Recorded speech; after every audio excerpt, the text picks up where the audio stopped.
Hoje vamos de Carolina recheada. Gente, a gente chama de Carolina. Como é que você chama isso aí na sua terra? Vamos começar com o recheio. Você vai colocar aí o amido de milho, um tiquinho de leite para diluir esse amido. Lembrando que tudo vai ficar aqui na descrição, tá? Vou deixar a receitinha, as quantidades certinhas aqui pra vocês. Vou colocar na panela, vou acrescentar o leite condensado e logo em seguida o creme de leite. Yara, dá pra fazer sem o amido? Não dá, porque senão vai ficar com textura de brigadeiro e a gente não quer brigadeiro, a gente quer um creminho bem gostoso. Aí dá aquela diluidinha, mexe ali antes de colocar no fogo e depois liga o fogo.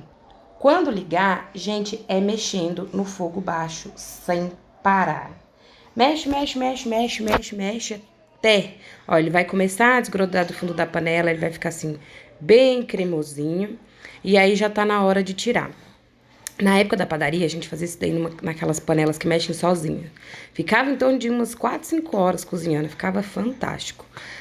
No fogão aí, não vai rolar, né? Porque primeiro, vai gastar muito gás e segundo, a gente não tem tempo pra isso. Colocou numa vasilha, cobre com plástico, pode ser plástico como eu peguei uma sacolinha mesmo. Aquelas de freezer. Coloca aí e leva pra geladeira ou deixa em temperatura ambiente. Eu levei pra geladeira pra ser mais rápido. Agora vamos pra massa.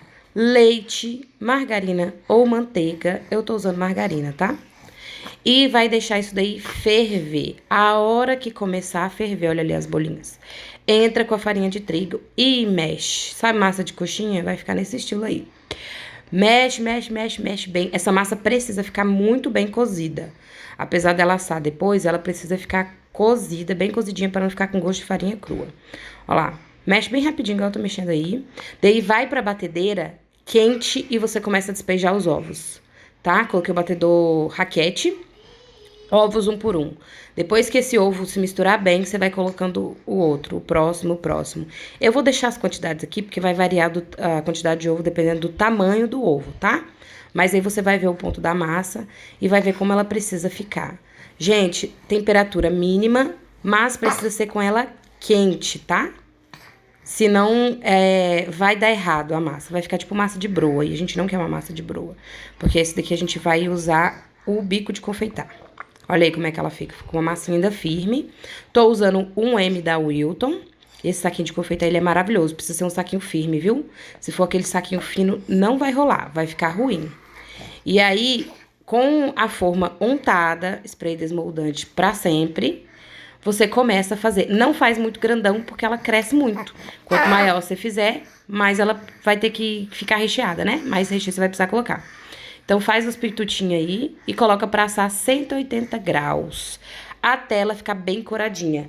Não tire antes dela ficar bem coradinha, porque senão ela vai murchar. Coloquei ali na grade. Se você não tiver a grade, pode colocar em cima de um pano de prato pra ela poder esfriar. É porque eu precisava da forma pra assar mais, então eu tirei. Se você não for assar mais, você pode deixar ele na forma mesmo. Olha aí o creminho geladinho. Você pode deixar em temperatura ambiente também, tá? Porque daí na geladeira ele vai ficar mais firminho. Usei de novo o bico 1M, usei o mesmo bico. Se você quiser usar um perlê ou qualquer outro bico, sem problema, usei o mesmo. Vai colocar o recheio no saco de confeitar. Ah, e se eu quisesse abrir e colocar com a colher? Pode. Mas aí você vai ver que não vai ficar esteticamente não vai ficar tão bonito. Então, você vai colocar ali no saco de confeitar.